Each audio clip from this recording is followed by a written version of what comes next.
So we're gonna make French onion soup with no onion and no beef. And it's gonna be delicious.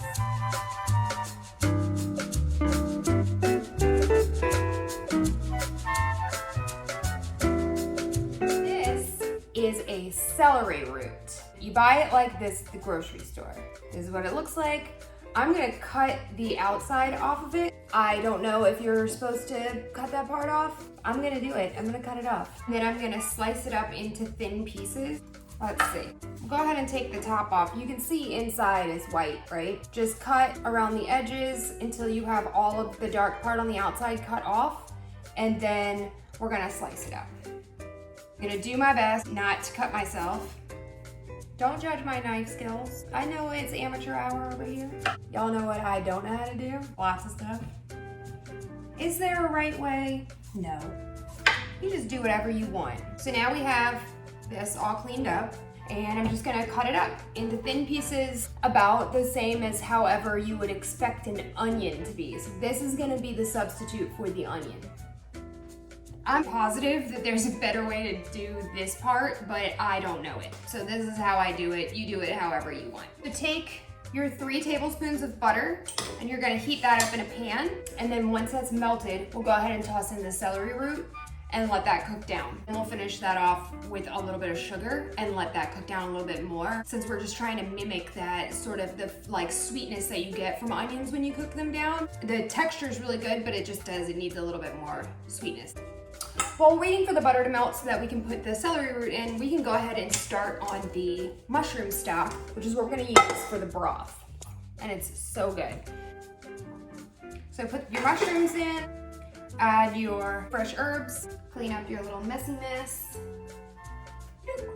Then we're gonna do white pepper and salt and 8 cups of water. We'll pressure cook this for 11 minutes. And then you'll let it depressurize on its own, so make sure it's set to sealed. I can hear the butter sizzling. You can see the butter's all melted down. We're gonna add in the celery root. I think that's pretty well coated. So now we just let that do its thing. We can go ahead and cut some of the Gruyere that we're gonna melt on top after. The icing on the cake, you know? The best.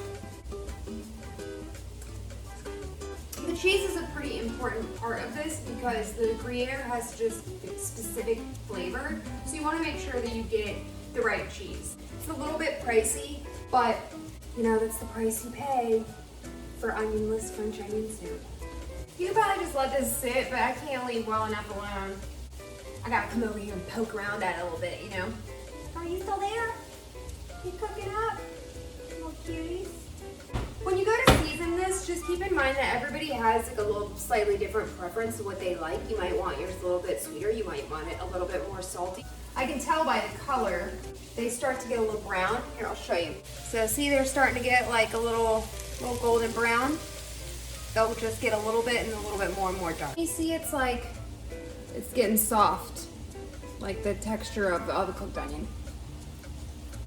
So I'm gonna go ahead and put the sugar in. So this is 2 tablespoons. I'm not gonna put it all right away. I'll probably just sprinkle it a little, stir it up, taste it, see how I like it, and I'll add more or less, you know, to taste. Oh boy, these are looking good. Baguettes. If you have some stale bread on hand, perfect, but if not, cook up a baguette, slice that is what we're gonna put in the top of the cup. Yep, so I'll just throw one of these in there.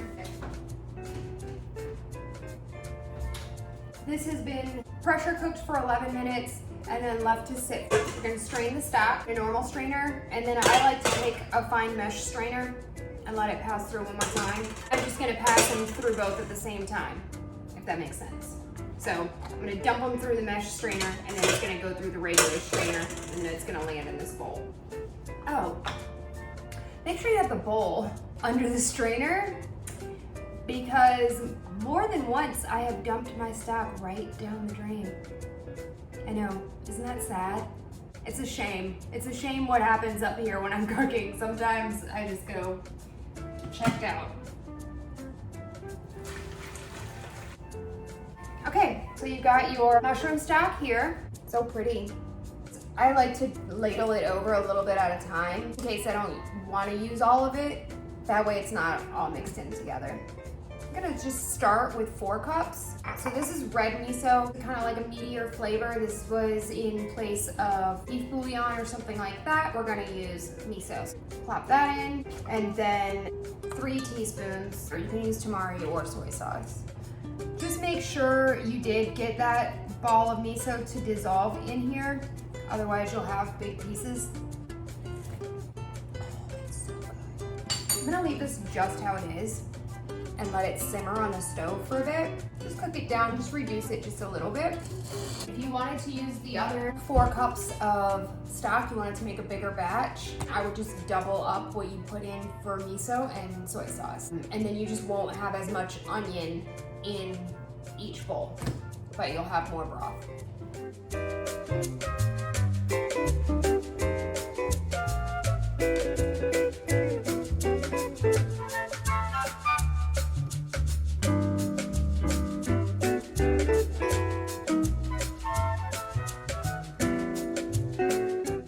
If you guys like this video, hit subscribe, hit the bell, and you'll be notified every time I post a new recipe. Or anything else you want to see, just leave a comment and let me know. If you tried this recipe, leave a comment and let me know how you liked it.